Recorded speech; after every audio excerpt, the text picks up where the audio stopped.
السلام علیکم ویورس۔ صدر پاکستان جناب عارف علوی صاحب کی ٹویٹ کو لے کر مین سٹریم اور سوشل میڈیا پر ایک ہنگامہ برپا ہے۔ سیاستدان، بیوروکریٹس، دانشمند صحافی اور قانون دان اپنی پسند ناپسند کو ملحوظ خاطر رکھتے ہوئے ایک دوسرے کو غلط یا صحیح ثابت کرنے کی کوشش میں مملکت خداداد کو تختہ مشق بنائے ہوئے ہیں۔ موجودہ و سابقہ ہر سیاسی پارٹی اقتدار میں رہتے ہوئے اداروں کے ساتھ ایک پیج پر ہونے کا دعویٰ کرتی ہے، اور اقتدار سے ہٹتے ہی ایک پیج پر ہونے والا دعویٰ پھٹ کر پرچی میں تبدیل ہو جاتا ہے، اور ان تمام ذمہ داران کی مشقوں اور تجربوں کا خمیازہ عوام کو مہنگائی، بھوک اور افلاس کی صورت میں بھگتنا پڑتا ہے۔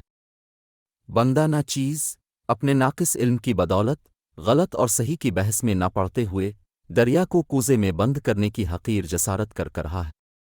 ویورز، اب سے درخواست ہے اس ویڈیو پیغام کو اتنا شیئر کریں کہ طاقت کے ایوانوں میں بیٹھے حکمرانوں، ججوں، جرنیلوں، جرنلسٹوں، قانون دانوں اور بیوروکریٹوں تک پہنچ پائے، تاکہ وہ ناچار اور غربت میں پیسی عوام کے حال پر رحم کریں اور اپنے فرائض منصبی، صحیح طور پر مروجہ قانون اور قرآن و سنت کے مطابق سر انجام دیں۔ ایک دن خلیفہ ہارون الرشید نے اپنے ملازم کے ذریعے بہلول دیوانہ کو دربار میں حاضری کا پیغام بھجوایا۔ اگلے روز بہلول کا رخ خلیفہ ہارون کے محل کی جانب تھا۔ پیوند لگے کپڑے زیب تن تھے اور ہاتھ میں عصا لیے بہلول خلیفہ ہارون کے دربار میں پہنچے۔ دربان کو معلوم تھا کہ بہلول خلیفہ ہارون کا رشتہ دار ہے اور اسے ہارون نے طلب کیا ہے۔ دربان نے اندر جانے کی اجازت دے دی۔ بہلول اپنی پھٹی جوتیاں پٹختا ہوا بڑی بے تکلفی سے راہداری سے گزرتا ہوا دیوان خاص میں پہنچا تو دیکھا دیوان خاص خالی پڑا ہے، نہ کو نگہبان ہے اور نہ پہرے دار، اور وزیروں، مشیروں کی کرسیاں بھی خالی پڑی ہیں۔ وہ قیمتی قالین کو اپنی پھٹی جوتیوں سے رونتا ہوا بادشاہ کی مسند پر براجمان ہو گیا۔ ابھی بہلول کو مسند پر بیٹھے چند لمحے ہی گزرے تھے کہ دربار کے پہرے دار آ پہنچے۔ پہرے داروں نے جب دیکھا کہ بہلول بادشاہ کی مسند پر بیٹھا ہے تو انہیں اپنی آنکھوں پر یقین نہ آیا۔ پہرے داروں نے آگے بڑھ کر بہلول کو کھینچ کر مسند سے نیچے اتارا اور بہلول کی پشت پر کوڑے رسید کرنے شروع کر دیے۔ بہلول تڑپ کر ہائے افسوس، صد افسوس، ہائے ہائے، اف اف کی دہائی دینے لگا۔ اسی وقت خلیفہ ہارون کی آمد کی اطلاع ہوئی اور چند ہی لمحوں میں خلیفہ ہارون دیوان خاص میں داخل ہوا۔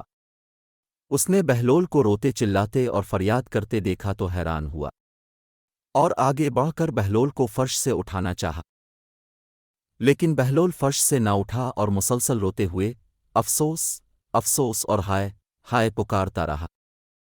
خلیفہ ہارون نے غصہ سے پہرے داروں سے پوچھا کہ یہ کیا معاملہ ہے؟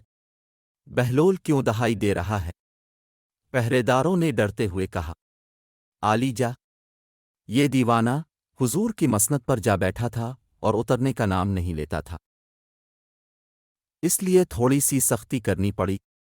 بہلول نے ہائے افسوس، اف اف، صد افسوس کی دہائی دیتے ہوئے پہرے داروں کو ٹوکا اور کہا، ارے ظالموں، تم نے کوڑوں سے میری پشت ادھیڑ کر رکھ دی، کیا یہ تھوڑی سی سختی تھی؟